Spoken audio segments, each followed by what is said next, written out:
Colonialism is when a country imports settlers into other people's lands, making them subject. Examples of British colonies are America and Australia. But isn't this exactly what Israel is doing when it is encouraging Jewish immigration and settlements all through the West Bank?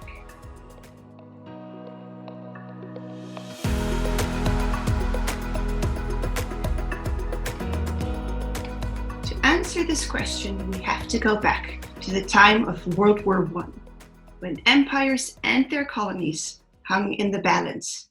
It was a titanic struggle between empires, the British and French and Italian on the one side, and the German and Turkish Ottoman on the other.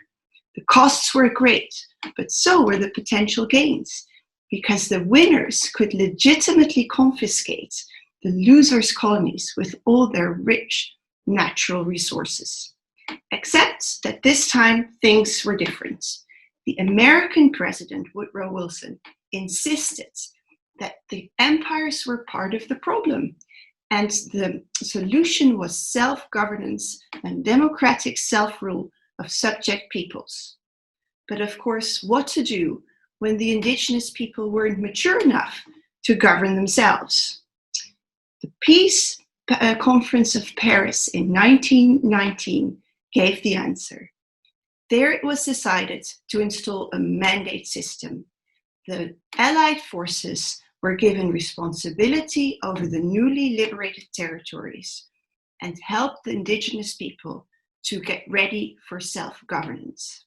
For the Ottoman colonies, this meant Mesopotamia, which is modern-day Iraq, Syria, which included Lebanon, and Palestine, which is modern Israel and Jordan.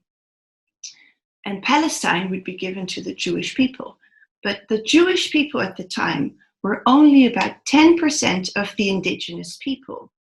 So why would the Allies decide to give Palestine to its Jewish inhabitants instead of its Arab inhabitants?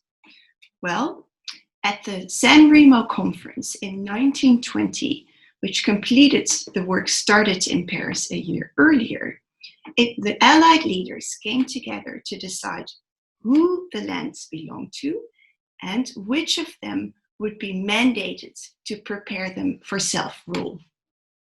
Earlier during wartime, Britain had made promises both to the Arabs, led by the Hashemites from Mecca, and to the Jews, led by the Zionist Congress in Europe. The Balfour Declaration, signed by Lord Arthur Balfour in 1917, gave official approval to the unceasing Jewish longing for a national home in Palestine. Interestingly enough, it was immediately supported by Britain's allies, America, France, and Italy on the one hand, but also Japan and China and Thailand. And actually, the entire League of Nations, the predecessor of the United Nations, agreed with Balfour that the Jews had never had any other homeland than the one recorded in the Bible. So they were truly indigenous to the land of Palestine, even though at present they were scattered mostly throughout the world, far away from home. This was a view that was shared by the Arabs at the time. In fact, in January of 1919, Arab leader Prince Faisal and Jewish leader Chaim Weizmann both agreed that they would support each other's claim to a homeland side by side.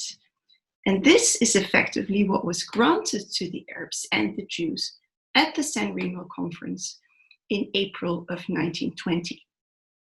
There, the Arabs were given two mandated areas, Mesopotamia and Syria, which included Lebanon, and the Jews were given one mandated area, Palestine. Palestine itself was split down the Jordan River in 1921 in a Western Jewish territory and an Eastern Arab Kingdom of Transjordan, which is modern-day Jordan. The mandate for Palestine was unique And it was unique in that only there were existing non-Jewish communities given special civil and religious rights, whether Arab or Druze, Christian or Muslim. But still, politically, the land was supposed to be a Jewish national home, and Britain had a duty to encourage Jewish immigration and settlement throughout their ancestral land. So in this way, the return of the Jews to their homeland is the ultimate reversal of colonialism and imperial control. The Jews can once again govern themselves and determine their own destiny. It is actually also a fulfillment of prophecy, because Jesus prophesied that the Romans would conquer and scatter the Jews, but that eventually God would restore the kingdom to Israel. Freed from non-Jewish rule, they would once again be allowed to worship their own God in their own land. In these days where globalism is very fashionable and national self-governance is seen as small-minded and selfish, it is worth to note that self-governing nations are a biblical idea. Remember the Bible's future vision of a time when the rightful Jewish king, Jesus, son of David, will reign by request over every tribe and tongue and peoples and nation.